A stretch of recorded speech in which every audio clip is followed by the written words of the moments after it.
આ મોરબીના વનાળિયા ગામે આ કામેના ફરિયાદી ગોરધનભાઈ રાઠોડ છે એમને ફરિયાદ આપેલ છે, જેમાં આ કામેના જે મરણ જનાર છે મહેશભાઈ ગોરધનભાઈ રાઠોડ, જેને આ કામના આરોપી સુરેશ કાનજીભાઈ રાઠોડ, જે બંને કાકા ભત્રીજા થતા હોય અને ગામમાં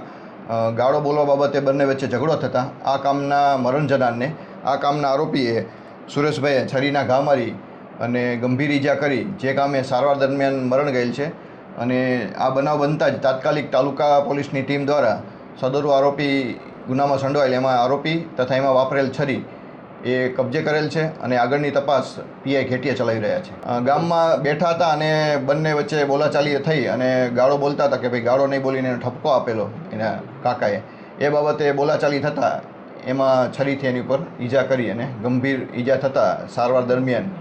રાજકોટ ખાતે મરણ ગયેલ છે, જેમાં ખૂનનો બનાવ બનેલો હોય, જેની ફરિયાદ લઈ અને આરોપીને અટક કરી અને જે ગુનામાં વાપરેલ હથિયાર પણ કબજે કરી તપાસ તાલુકા પીઆઈ ચલાવી રહ્યા છે.